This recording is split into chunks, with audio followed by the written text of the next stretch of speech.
Guys, sponge কেকের ভিডিওটা দেওয়ার পর থেকে তোমরা কমেন্টস করে পুরো উড়াই দিতেছো। কেক ডেকোরেশনের ভিডিওটাও নাকি তোমাদের চাই, তোমরা চেয়েছো আর আমি দিব না, সেটা কি করে হয়?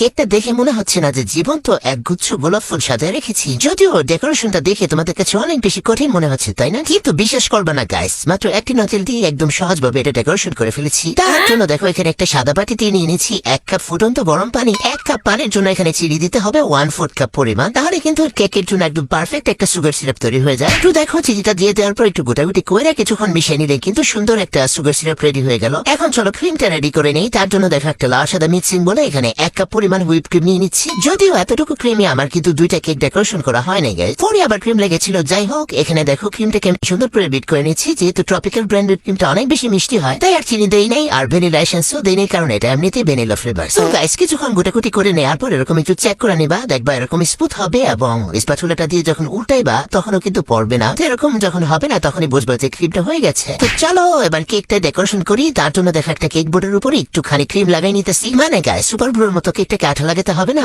তারপরে এক স্লাইস কেক দিয়ে দিব। মাঝখান আবার কি করছি দেখো, একটু বেশি কেটে ফেলছি, তার জন্য আবার একটু জোড়া লাগাইতেছি। এরপরে দিয়ে দিব সেই তৈরি করে রাখা সুগার সিরাপটা, অবশ্যই ঠান্ডা করে দিবা। তো সম্পূর্ণটার উপরে ভিজাই নিতে হবে। ডান, এখন দেখো ক্রিম দিয়ে দিব মাঝখানে। যেহেতু এটা আমি বাসার জন্য বানাচ্ছি, আমি অনেক বেশি ক্রিম দিয়ে বানাবো না, একদম যতটুকু দরকার ততটুকু দিব, মানে যেটা না হইলি না গাইস, কারণ অনেক বেশি ক্রিম আবার ভালো লাগে না। যাই হোক, সুন্দর করে মাঝখানে ক্রিমটা দিয়ে দেওয়ার পর এখন উপরে আবারও আরেক স্লাইস কেক দিয়ে দেখো সুগার সিরাপ দিয়ে দিচ্ছি। মোট কথা কেকের সুন্দর করে তোমার গোছল করতে হবে। এখন আমি আবারও ক্রিম দিয়ে সুন্দর করে ক্রাম কোট করে নিব। একদম লাগায় ক্রিমটা দিবা, এটারে কিন্তু ক্রাম কোট কয়। গাইস দেখো সুন্দর করে এই যে ক্রাম কোটটা করে নিয়েছি। এখন এটাকে আমি নরমাল ফ্রিজে 10 থেকে 15 মিনিট রাখবো, তাইলে এটা সুন্দর করে সেট হয়ে যাবে। 10 মিনিট পর কেকটাকে আমি ফ্রিজ থেকে নামাই না গাইস, এখন হচ্ছে ফিনিশিং ছাড়া কেকটা ডেকোরেশন করবো। দেখো একটা পাইপিং ব্যাগের ভিতরে আমি ক্রিম ভরে নিয়েছি আর একটু পিঙ্ক কালার ব্যবহার করেছি, আর আমার সবচেয়ে পছন্দের 1M নজলটা দিয়ে ডেকোরেশন করছি। এখন কেকের সাইডে দিয়ে এরকম লম্বা লম্বা করে খাড়া মনে করো দেয়ালটাই না নেব। এটাই কিন্তু একটা আশ্চর্যজনক ডিজাইন। যাই হোক গাইস, সম্পূর্ণটা মনে করো ভরাট করে দেওয়ার পর উপরে দিব এখন রোল। ছোট ছোট করে এরকম করে গোলাপ দিতেই থাকবা